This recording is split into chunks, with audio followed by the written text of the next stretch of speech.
अस्सलाम वालेकुम एवरीवन। उम्मीद करता हूँ आप लोग बिल्कुल ठीक होंगे, खैरियत से होंगे। तो आज जो है कंप्यूटर साइंस की बुक है 9th क्लास की, वो मैं पढ़ाना शुरू करूँगा। और इसके बारे में पहले बता दूँ तो थोड़ा सा इंट्रोडक्शन में इस वक्त आपको दे रहा हूँ, थोड़ा सा इंट्रोडक्शन दे रहा हूँ। उसके बाद हम इसके टॉपिक पढ़ना स्टार्ट करेंगे। सबसे पहले थैंक्स फॉर वकार दगा को इसलिए मैं थैंक्स बोलना चाह रहा हूँ क्योंकि जाहिर सी बात है उन्हीं की वजह से ये बुक प्रिंट हुई। सही, उन्हीं की वजह से ये बुक प्रिंट हुई, इसी वजह से जो है मैं उनको थैंक बोल रहा हूँ। क्योंकि जाहिर सी बात है वो इस चीज़ को बहुत टाइम से अर्से से देख रहे थे। वो मीडिया के अंदर बहुत पुराने देख रहे थे यार हुकूमत क्या कर रही है क्या नहीं कर रही। अभी जो है क्रिप्टो करेंसी पे भी बहुत ज़्यादा बात कर रहे हैं वो। ओके, तो ये सब चीज़ें उन्होंने देखी और बाहर निकले। सिर्फ वीडियो नहीं बनाई घर पे बैठ के, बाहर भी निकले, कोर्ट पे केस भी किया जाके, तभी जाके ये जो बुक है जो इस वक्त मेरे हाथ में आपको नज़र आ रही हो वो प्रिंट हुई। ओके, तो सबसे पहले फिर मैं बोल रहा हूँ थैंक्स फॉर वकार दगा। इसके बाद हम स्टार्ट करते हैं इस बुक को। सबसे पहले इस कंप्यूटर साइंस के बारे में बात करते हैं। कंप्यूटर साइंस की बुक है, इस वक्त आपको तस्वीर भी यहाँ पे नज़र आ रही होगी इस वक्त। तो इस बुक के बारे में बात कर रहे हैं हम लोग। ओके, तो ये जो बुक है ये आपको बाजार से मिल जाएगी, कम से कम 100 रुपये की ये बुक आपको मिल जाएगी। वरना इसकी जो कीमत इसके ऊपर लिखी हुई है 98.25, यानी कि 18, मुझे उर्दू में गिनती नहीं आती, 98 रुपीज़ की ये बुक है। ओके, ये 99 ही आप पूरी कंप्लीट लगा लें। ओके, तो ये 99 रुपीज़ की बुक जो है आपको मिल जाएगी मार्केट से। ओके, किसी भी स्टेशनरी की शॉप पे चले जाएँ या कहीं पर भी आपको बस मार्केट हो, बड़ी दुकान हो स्टेशनरी की, सही, तो वहाँ पे आपको ये बुक मिल जाएगी 100 रुपीज़ तक की लगभग। ओके, तो ये वहाँ से आप बाई कर लीजिए जाके डायरेक्टली। और 9th में अगर एडमिशन आपने नहीं लिया तो एडमिशन ले लें, जाहिर सी बात है वक्त स्टार्ट हो गया, ये सेशन स्टार्ट हुआ है न्यू। ओके, तो वो एडमिशन ले लेगा लाजमी। इन्वॉल्वमेंट फॉर्म वगैरह जो भी आपको जमा करना है उसका वो भी आप जमा कर लीजिएगा।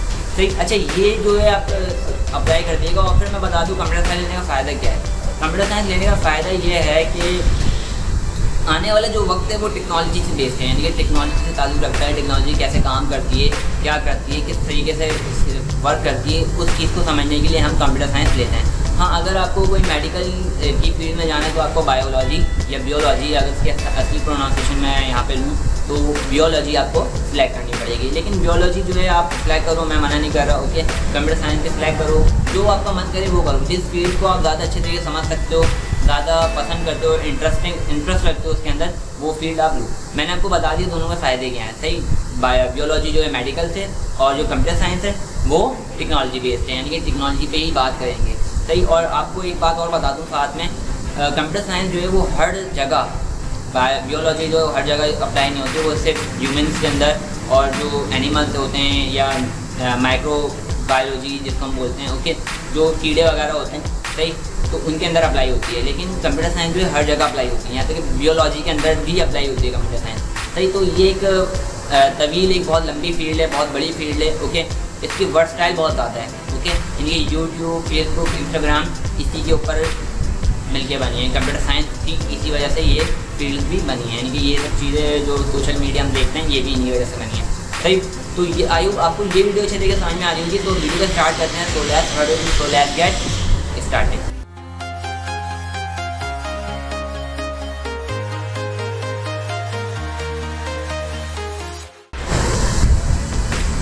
तो गाइस, सबसे पहले मैं आपको बात बता दूं कि इसके अंदर सबसे पहले चैप्टर हमारे पास कौन कौन से आते हैं। मैं इस वक्त जो है नीचे की तरफ, मेरे बिल्कुल नीचे जो है हाथ के ऊपर जो बुक ओपन है, लेकिन आपको यहाँ पर बुक नज़र आ रही होगी। तो चलें इसको समझते हैं पहले, और इसके अंदर चैप्टर देखते हैं कौन कौन से हैं। इसके अंदर कंटेंट का एक सेक्शन है, यहाँ देखें, मैं आपको तो ये दिखा रहा हूँ। सही, तो यहाँ पे सबसे पहले एक चैप्टर आ रहा है, वो है fundamental of computer. Number 1 chapter का नाम है। नंबर 2 चैप्टर है हमारे पास फंडामेंटल ऑफ ऑपरेटिंग सिस्टम।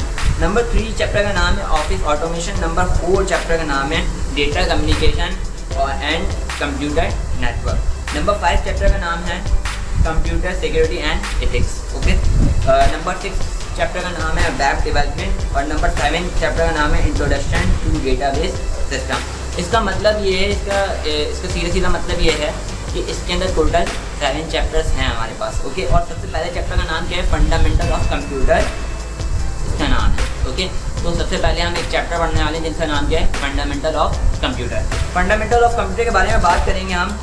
तो यहाँ पे सबसे पहले एक टॉपिक आता है आर्टिकल 1.1 के अंदर, बोले इंट्रोडक्शन टू कंप्यूटर। लेकिन सबसे पहले मैं आपसे ये सवाल करूँगा, इंट्रोडक्शन टू कंप्यूटर से मुराद, यानी कि सबसे पहले व्हाट इज़ कंप्यूटर साइंस के बारे में सवाल करूँगा कि कंप्यूटर साइंस है क्या चीज़। ये जो बुक पे आपको नाम नज़र आ रहा हो, यहाँ पे बुक आपको शो हो रही होगी, कंप्यूटर साइंस, इसका मतलब क्या है, what is computer science. Computer science अच्छा, अगर मैं आपको बोलूँ कि आप जो है एक CIT कर रहे हो, CIT एक कोर्स होता है, ठीक है, DIT एक कोर्स होता है, ग्राफिक डिज़ाइनिंग एक कोर्स होता है, ओके, तो ये सब कोर्सेज होते हैं। अगर आप ये कर रहे हो तो आप क्या पढ़ लो, कंप्यूटर पढ़ लो, ओके। लेकिन अगर आप कंप्यूटर साइंस पढ़ लो तो क्या बोलोगे आप उसको, कंप्यूटर साइंस। कंप्यूटर साइंस एक ऐसी चीज़ है, मिसाल तो कंप्यूटर में मैंने आपको ले जाके बैठा दिया और बोला MS वर्ड जो है मैं आपको पढ़ा रहा हूँ, तो मैं आपको कंप्यूटर साइंस नहीं पढ़ा रहा, मैं आपको क्या पढ़ा रहा हूँ, कंप्यूटर पढ़ा रहा हूँ, ओनली कंप्यूटर पढ़ा रहा हूँ। लेकिन अगर मैं बोलूँ कि मैं आपको कंप्यूटर साइंस पढ़ा रहा हूँ, तो जो MS वर्ड काम कर रहा है, जो MS वर्ड अपने स्क्रीन पे जो हमें नज़र आ रहा है, उसके बिहाइंड द सीन क्या चल रहा है, कंप्यूटर के behind the scene binary code काम करते हैं, कंप्यूटर के बिहाइंड द सीन क्या चल रहा है, उस चीज़ को समझने को हम क्या बोलते हैं, कंप्यूटर साइंस। बात समझ में आ रही, कंप्यूटर के अंदर की साइंस क्या है उसको समझना क्या कहलाते हैं, computer science, okay. I hope आपको ये बात अच्छे तरीके से समझ में आ गई होगी। अब चलते हैं इंट्रोडक्शन टू कंप्यूटर। कंप्यूटर के इंट्रोडक्शन हम ले लेते हैं सबसे पहले। इसमें जो है मैं 2-3 टॉपिक स्टार्ट के कवर करूँगा इस वीडियो के अंदर। तो यहाँ पे सबसे पहले एक टॉपिक आ रहा है, वो है introduction to computer. A computer is an electronic data processing machine of device that perform processes calculation and operating based on instruction provide by a program. बोल रहे हैं कंप्यूटर जो है एक इलेक्ट्रॉनिकली डिवाइस है। अच्छा, इस बात को जो है अच्छे तरीके से मैं समझा देता हूँ, इंट्रोडक्शन टू कंप्यूटर क्या है अपनी ज़बान में अच्छे तरीके से समझाता हूँ। सबसे पहले कंप्यूटर जो है वो इनपुट लेता है, प्रोसेस करता है, आउटपुट हमें देता है। इसकी एग्जांपल क्या है हमारे पास, कैलकुलेटर। कैलकुलेटर क्या कर रहा होता है, सिंपल हमारे पास हम उसको 2 × 2 देते हैं, वो प्रोसेस करता है और आउटपुट हमें दे देता है 4 = 4, ओके। तो अगर मैं आपको 2 × 2 बोलूँ तो आप क्या बोलोगे, सुनोगे पहले कहाँ से, आपने क्या करा है, इनपुट लिया है, प्रोसेस आपने अपने माइंड के अंदर किया, ओके, और मुंह से क्या करा आपने, अपनी ज़बान से क्या करा आपने, आउटपुट दे दिया। इनपुट लिया, प्रोसेस किया, आउटपुट दे दिया। याद रखिएगा, जो चीज़ इनपुट लेती है, प्रोसेस करती है और आउटपुट हमें देती है, वो क्या कहलाती है, कंप्यूटर। सही, Charles Babbage is the founder of modern computer. Charles Babbage ने इस कंप्यूटर को बनाया है, ओके, और उन्होंने ये चीज़ हमें बताई थी, जो चीज़ इनपुट लेता है, प्रोसेस करता है, आउटपुट हमें देता है, सही, उसको हम क्या बोलते हैं, कंप्यूटर। इसलिए हम उनको बोलते हैं Charles Babbage is the founder of modern computer. Charles Babbage को हम बोलते हैं फादर ऑफ कंप्यूटर। सही, तो आई होप आपको समझ में आ गया होगा, कंप्यूटर इनपुट लेता है, प्रोसेस करता है, आउटपुट हमें देता है। और कंप्यूटर के फादर कौन है, कंप्यूटर बनाया किसने है, उनका नाम क्या है, चार्ल्स बेबेज। और यहाँ पे तस्वीर भी आपको नज़र आ रही होगी उस पर। सही, सबसे पहले आपको थोड़ा सा इंट्रोडक्शन मैंने आपको दे दिया है। अच्छा, एक बात बताएं, अब मैंने आपको बोला ये जो इनपुट लेता है, प्रोसेस करता है, आउटपुट हमें देता है, सही। तो ऐसे पंखा भी यही करता है, इलेक्ट्रिक लेता है, ओके, और प्रोसेस करता है और आउटपुट हमें देता है एयर की सूरत में, तो वो क्या कहलाएगा, कंप्यूटर कहलाएगा।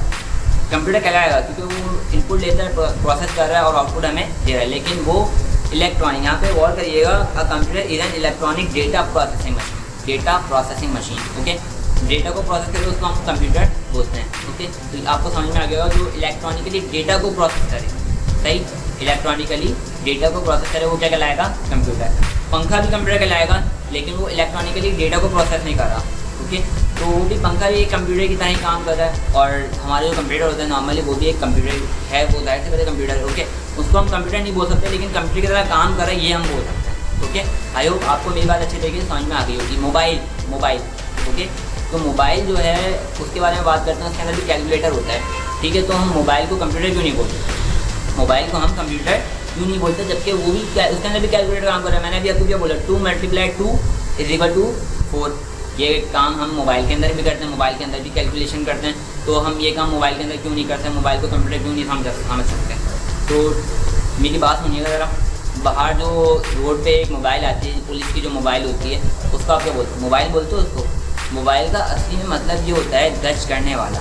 मोबाइल का असली में मतलब क्या होता है, गश्त करने वाला। आई होप आपको मेरी बात अच्छी तरीके से समझ में आने लग गई होगी। मोबाइल का मतलब क्या होता है, गश्त करने वाला। और दैट मीन्स अब मोबाइल जो है वो हमारी जेब में रहता है, ओके, जेब में। तो वो भी हमारे साथ क्या करता है, गश्त करता है, गश्त, ओके।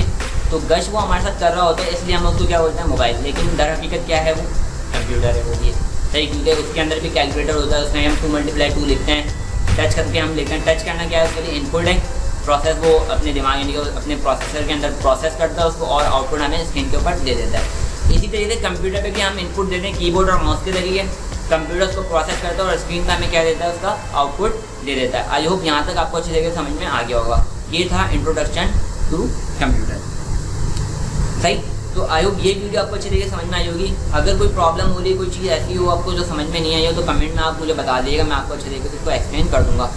अगर कोई चीज़ समझ में नहीं आई है, कोई चीज़ ख़राब लग गई, आपको समझ में नहीं आई हो, कोई मिस्टेक हो उसके अंदर, तो वो भी आप कमेंट में लिख सकते हैं। वीडियो को लाइक कर दिएगा, चैनल को सब्सक्राइब कर दिएगा। Thank you for watching and Allah हाफ़िज़।